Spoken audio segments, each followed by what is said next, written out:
The purpose behind knowledge is what we can act upon. And that's exactly what Abdullah ibn Mas'ud radiyallahu anhu used to say, al-ilm at-taqwa. Knowledge is taqwa. Taqwa is something that is usually apparent, or it has clear manifestations.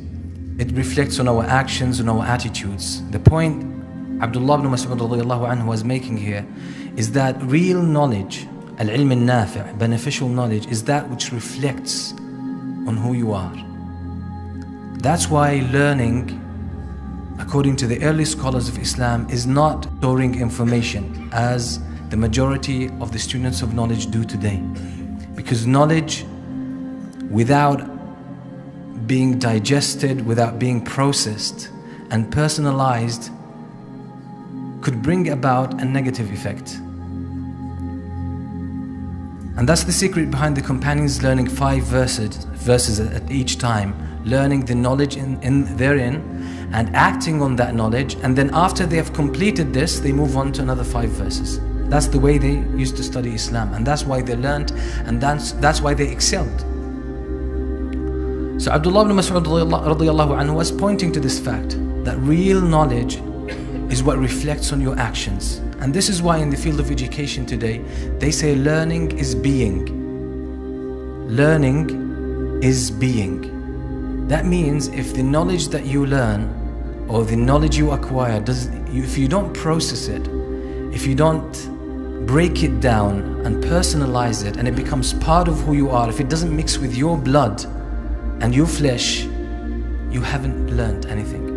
You've just stored information. You're just like any other book on the shelf, or any computer that stores so many books and data.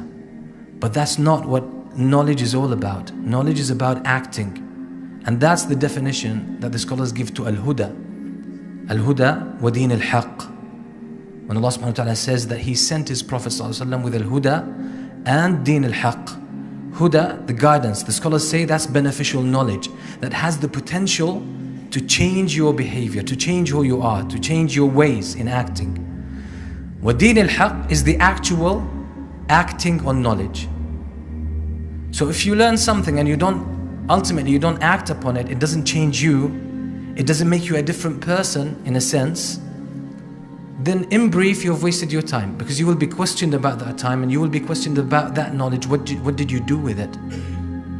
That's why the Prophet ﷺ used to seek refuge in Allah every day.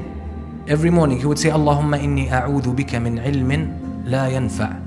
Oh Allah, I seek your protection and I seek refuge in you from knowledge that is not beneficial. That means knowledge that will not reflect on me, knowledge that will not make me better.